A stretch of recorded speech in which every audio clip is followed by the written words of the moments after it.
The 3-foot gauge Isle of Man railway employs Bayer Peacock locomotives rather than the larger Bayer Garretts. These attractive engines carry locals and tourists around the island. The railway is just one part of the Isle of Man's extensive vintage transport system.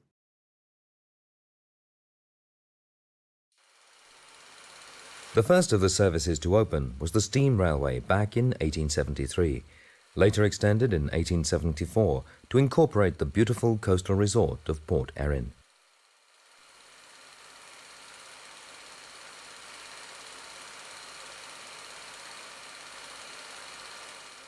The 3-foot gauge line covered some 46 miles of island territory under the ownership of the Isle of Man Railway Company, stretching from Douglas in the east to Peel and Port Erin on the west coast. The Isle of Man Railway planned to build a line north from Douglas to the busy town of Ramsey, but eventually decided against it, leaving the door open for the Manx Northern Railway to step in and build the line themselves.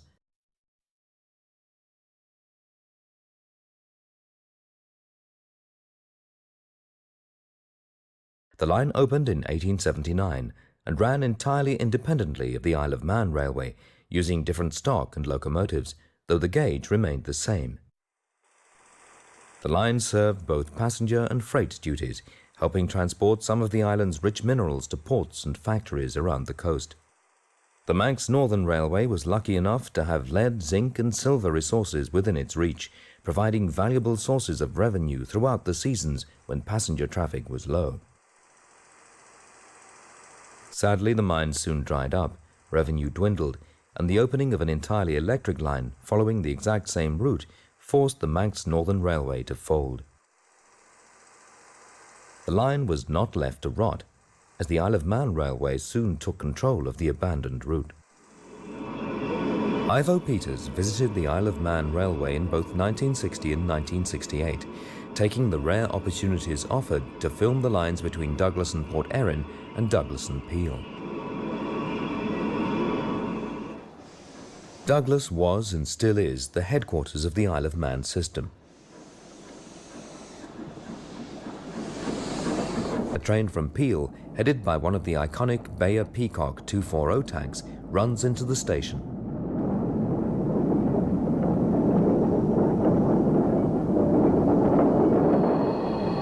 Over at the shed, preparations are being made before the start of the day's services out of Douglas. Number 11 Maitland was built in 1905. Number 14 Thornhill was built in 1880, and by the 1960s was the only locomotive retaining the salter valves on the dome. The locomotives are marshalled into their correct running order.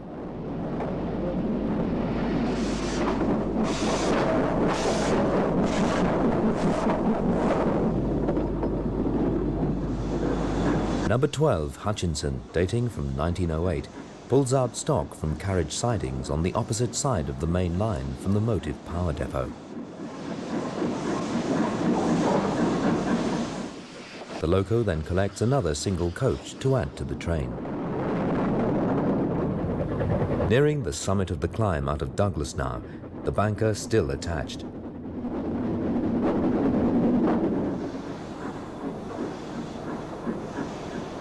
It was common practice for footplate crews to have the drains open on leaving stations.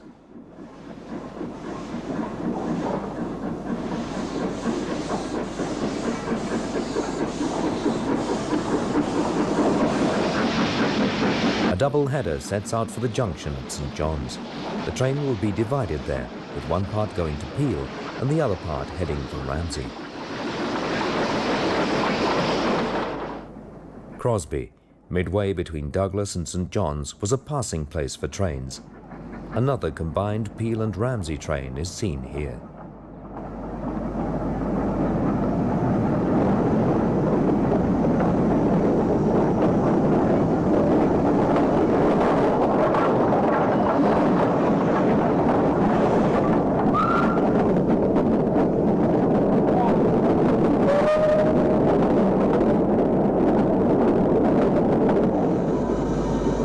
At St. John's, a Ramsey train runs into the station.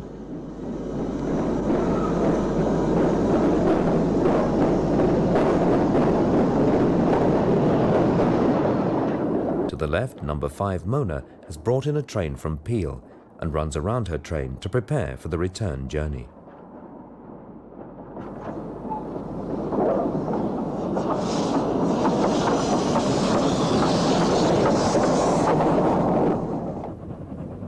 At St John's, 2 trains could leave the station simultaneously on 2 parallel single lines, making an unusual sight.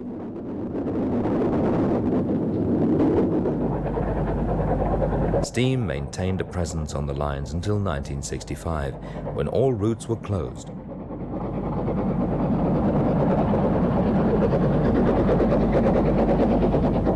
However, 2 years later, thanks to contributions from the Marquis of Ailsa, services were reinstated across the network, though it was not long before the only remaining route was from Douglas to Port Erin. Nowadays, with the support of the Manx government, the route is back in the hands of the Isle of Man Railway, covering the 15-mile stretch from east to west. Used predominantly as a tourist attraction, the journey takes 45 minutes each way, rolling through the island's impressive countryside scenery with superb coastal views around Port Soderick. At 15 miles long, the Douglas to Port Erin line is the longest narrow-gauge steam railway in Britain. Still home to original locomotives and rolling stock, passengers on the line will find themselves behind Bayer Peacock 240s from the early 1870s. The railway still operates for thousands of travelling tourists each year.